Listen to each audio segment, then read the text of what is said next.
there's some like hostile crazy guy throwing machetes out of his tent, we'll call the cops on that one. Okay. So how do you decide where to go? It's community work order driven. We're really proud to say after 5 years, we're kind of on the hunt for trash now. Like we're not finding those big scatters anymore that are up in the woods. We actually think there's about only one left, and that's over in the Kinnear west north end of the Kinnear Greenbelt in Queen Anne. We'll be getting to that one shortly, but community work orders, somebody will pounce on our Facebook page or email us. It's kind of like, will you come to my neighborhood? Or the Ravenna got really bad, or we've been repopulated with tents because we now, of course, do very intentional outreach. We've become social services. We intervene and we take probably 2 to 3 people a week to treatment, to rehab, tickets home, help work with other social services to maybe get people tiny homes or hotel rooms.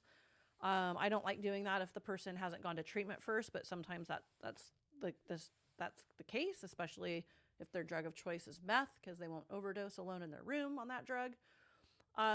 We do have contracts now with property management companies, so we have a little bit of an enterprise going now to keep our lights on. So that's been a evolution of our organization. If one of those organizations have a hot spot, an exploding camp, a burned down camp, a person going wild on their block that needs intervention, and maybe they can't get a hold of the care team or the cops or some other intimate element, we come in and fill that gap. So it's just every day we get a call and we kind of prioritize. What do you do to make sure everyone stays safe during these trash pickups? Safety's always first. We have safety orientations. We have a whole 2-page, what to expect on our website, and a requirement to sign a waiver that they've read and understood. But we do go into the slopes and into the woods, and we do find uncapped needles and fentanyl foil. Sometimes we've seen those smoking tools loaded with drugs, and so we're very, very cautious about like, hey, don't touch something if it looks like those things. Let quote unquote the supervisors or the leads come in and handle that. One of the worst things that can happen is when people open up a water bottle that's full of urine and dump it out, or they unearth a makeshift toilet in the woods. It kills the pick, and we have to stop because it gets that toxic and gross. So just a lot of communication, a lot of orientation. We provide gloves, pinchers, sharps, lots of water, lots of snacks, lots of fun. So what happens in this situation, right? Start the process. Like, suppose you tell some other stuff, right? And someone's picking up trash, and like, man, I got to take my glove off till I got a scratch, right? Oh, I'll just pick this paper up. Underneath the paper, there's like a needle, and so they poke the needle through their hand. Talk me through what happens after someone like pokes their hand with a needle or pokes a needle through their skin. Yeah, I mean, I've personally been poked with five times, and very, very, very early on. We don't see needles anymore, of course, because fentanyl, which is a smoked opioid, has really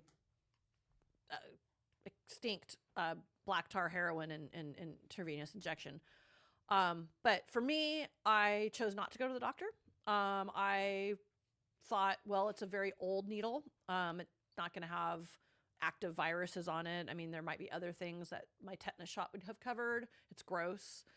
But you're right. Sometimes you can just go in on something and, you're careless. You don't have your glove on. That kind of a thing has happened to me personally. Another gentleman,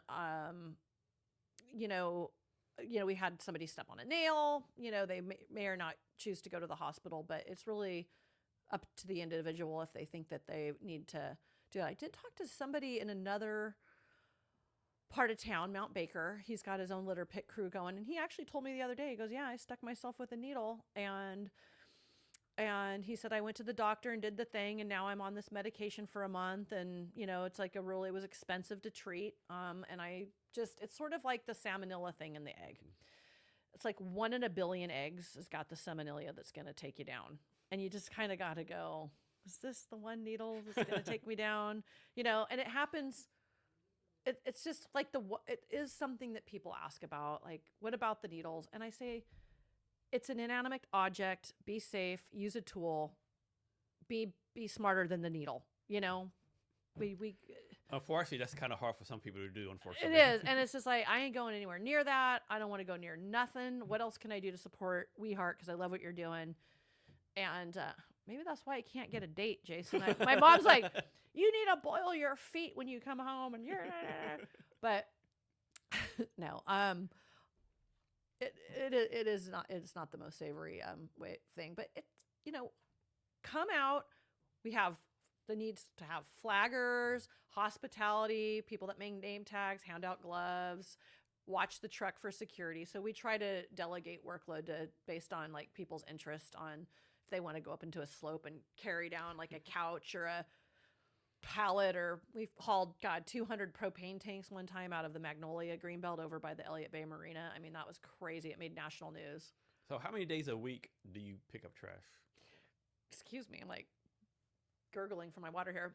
We're out there between my 3 guys and our dozens of volunteers that are regulars. We're out there 7 days a week, one way or another. We're always doing outreach and taking calls, but our KPI, kind of like our standard, is we have to have something on the books once a week. And once in a while we'll do a midweek pop-up